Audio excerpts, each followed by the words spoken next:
Welcome to my channel the speaking tree. ഇന്നത്തെ നമ്മുടെ ചിന്താ വിഷയം, നീ വിതയ്ക്കുന്നത് നശിക്കുന്നില്ലെങ്കിൽ അവ പുനർജീവിക്കുന്നത് എങ്ങനെയെന്ന് പൗലോസ് ശ്ലീഹ 1 കൊരിന്തോസ് അധ്യായം 15 നമ്മളോട് ചോദിക്കുന്ന ഒരു ചോദ്യമാണ് ഈ ഒരു അധ്യായത്തിൽ ഉൾപ്പെട്ടിട്ടുള്ളത്. ഈ ഒരു അധ്യായം വളരെയധികം ആത്മീയമായിട്ട് നമ്മളെ ചിന്തിപ്പിക്കുന്ന ഒരു അധ്യായമാണ്. പൗലോസ് പറയുന്ന എല്ലാ കാര്യങ്ങളും ആത്മീയമായിട്ടാണെങ്കിൽ പോലും ഇത് കുറച്ചും കൂടി ഒരു higher level of spiritual learning ആണ് നമ്മൾ ഈ ഒരു അധ്യായത്തിൽ കാണുന്നത്.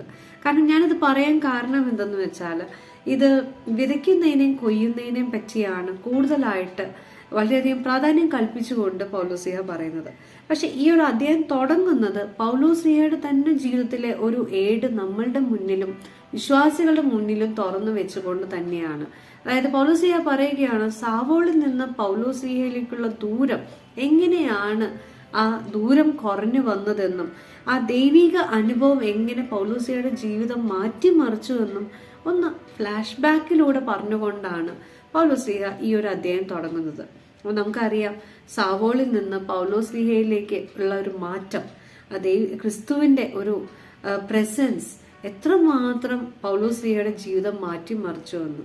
പക്ഷെ ഇത് കഴിഞ്ഞിട്ട് പൗലോസ്ലീഹ പറയുന്ന, അതായത് ഒരു കാലത്ത് ക്രൈസ്തവ സഭയെ പീഡിപ്പിക്കുന്നതിൽ ഏറ്റവും മുന്നിട്ട് നിന്ന ഒരു വ്യക്തിയായിരുന്നു സാവോൾ എന്ന് പറയുന്ന പൗലോസ്ലീഹ. അങ്ങനെയുള്ള പൗലോസ്ലീഹയുടെ ജീവിതത്തിൽ വന്നിട്ടുള്ള ആ ഒരു മാറ്റം, ഒരു രൂപാന്തരം, അവിടെ നിന്നാണ് ഇന്നത്തെ ഈ ഒരു അധ്യായം തുടങ്ങുന്നത്. ഈ ഒരു അധ്യായത്തിൽ പൗലോസ്ലീഹ പറയുകയാണ്, ഞാൻ അപ്പോസ്തലൻ എന്ന് വിളിക്കാൻ യോഗ്യനല്ല. മറ്റു അപ്പോസ്തലന്മാരെ എല്ലാവരെയും നിങ്ങൾ അപ്പോസ്തലൻ എന്ന് വിളിച്ചുകൊള്ളൂ, പക്ഷെ എന്നെ അല്ല. ഞാൻ ഒരു അടിമയാണ്, ഒരു സേവകനാണ്, ക്രിസ്തുവിന്റെ ഒരു സേവകനാണ്. പക്ഷെ ഞാൻ ഒരു അപ്പോസ്തലൻ എന്ന നിലയിൽ വളരുവാൻ മാത്രം ഞാൻ യോഗ്യനല്ല. അതിന്റെ പ്രധാന കാരണം പൗലോസ്ലീഹയുടെ ഉള്ളിലുള്ള കുറ്റബോധമാണ്. ക്രൈസ്തവ സഭയെ പീഡിപ്പിക്കാൻ മുന്നിട്ട് നിന്ന വ്യക്തി എന്ന കുറ്റബോധം പൗലോസ്ലീഹയുടെ ജീവിതത്തെ ഒത്തിരി മാറ്റിമറിച്ചതായിട്ട് നമുക്ക് ഈ ഒരു അധ്യായം വായിക്കുമ്പോൾ മനസ്സിലാകും. അതുകൊണ്ട് തന്നെ പൗലോസ്ലീഹ പറയുകയാണ്, ഞാൻ നിസ്സാരനാണ്, ഞാൻ അയോഗ്യനാണ്.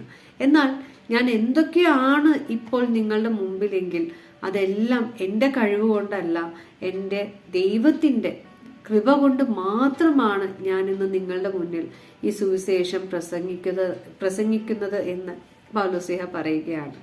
അങ്ങനെ ഈ ഒരു അധ്യായം തുടങ്ങി 2ാം ഘട്ടത്തിൽ പൗലോസ്ലീഹ പറയുകയാണ്, നീ വിതയ്ക്കുന്നത് നശിക്കുന്നില്ലെങ്കിൽ അവ കൊയ്യുന്നത് അല്ലെങ്കിൽ അവ പുനർജീവിക്കുന്നത് എങ്ങനെയെന്ന് പൗലോസ്ലീഹ നമ്മളെ ചിന്തിപ്പിക്കുകയാണ്.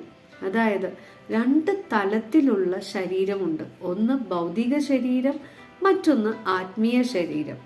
ഭൗതിക ശരീരം എന്ന് പറയുന്നത് നമ്മളെല്ലാവരും ഭൗതിക ശരീരത്തിലാണ്. പക്ഷെ പൗലോസ്ലീഹ പറയുകയാണ്, പൗലോസ്ലീഹ സാവോൾ എന്ന വ്യക്തി ഒരു ഭൗതിക ശരീരത്തിലായിരുന്നു, എന്നാൽ പൗലോസ് എന്ന വ്യക്തി ഒരു ആത്മീയ ശരീരത്തിലാണ്. പക്ഷെ അതിന്റെ പൂർണ്ണത ഇന്നും എത്തിയിട്ടില്ല എന്നതിന്റെ തെളിവാണ് അദ്ദേഹം പറയുന്ന, ഞാൻ അയോഗ്യനാണ്, ഞാൻ നിസ്സാരനാണ് എന്നത്. അപ്പൊ പൗലോസ്ലീഹ പറയാണ്, ഞാൻ പഠിച്ച ചില കാര്യങ്ങൾ ഞാൻ നിങ്ങളുമായി പങ്കുവെക്കുന്നു എന്ന് പൗലോസ്ലീഹ സൂചിപ്പിക്കുകയാണ്. അപ്പൊ പൗലോസ്ലീഹ പറയുന്നത്, നമ്മളെല്ലാവരും വിതയ്ക്കപ്പെട്ടവരാണ്. അതായത് വിതച്ചതല്ല, നമ്മൾ വിതയ്ക്കപ്പെട്ടതാണ്. ആരാണ് നമ്മളെ വിതച്ചത്? ദൈവമാണ് നമ്മളെ വിതച്ചത്. നമ്മുടെ ഈ ഭൗതിക ശരീരമെല്ലാം ദൈവത്തിന്റെ ദാനമാണ്. പക്ഷേ ഈ ഭൗതിക ശരീരം ഈ ഭൂമിയിൽ തന്നെ നശിക്കുവാനുള്ളതാണ്.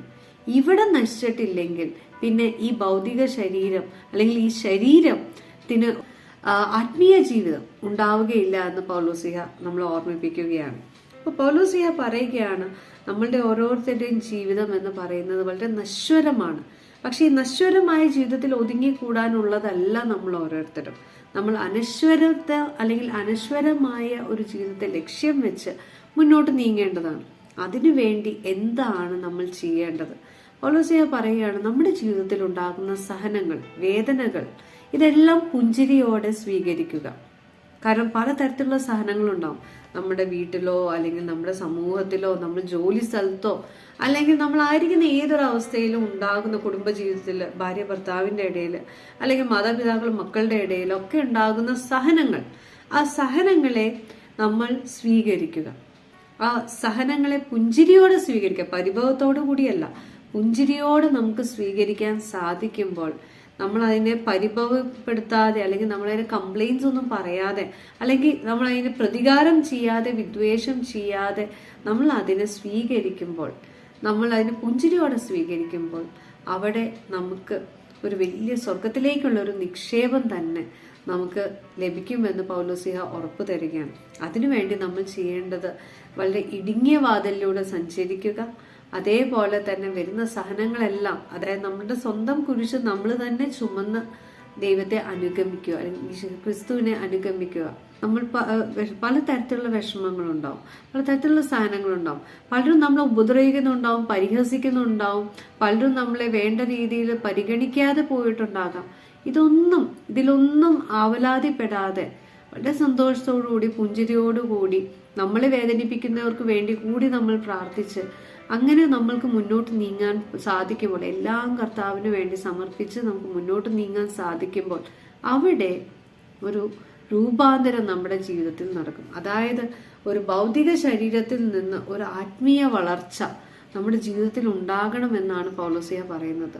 നമ്മുടെ ജീവിതത്തിൽ ഒരു ആത്മീയ വളർച്ച ഉണ്ടാകാൻ വേണ്ടി നമ്മൾ നമ്മളെ തന്നെ വിട്ടുകൊടുക്കുക, പൂർണ്ണമായി വിട്ടുകൊടുക്കുമ്പോൾ, സഹനങ്ങൾക്ക് വേണ്ടി വിട്ടുകൊടുക്കുമ്പോൾ അവിടെ ഒരു ആത്മീയ വളർച്ച നമ്മുടെ ജീവിതത്തിൽ ഉണ്ടാകുമെന്ന് പറയുന്ന ഒരു അധ്യായമാണിത്.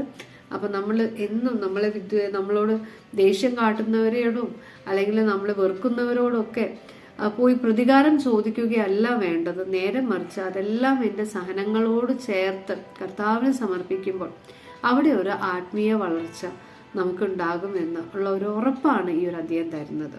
ഇനി മറ്റൊരു എപ്പിസോഡുമായി നമുക്ക് വീണ്ടും കാണാം.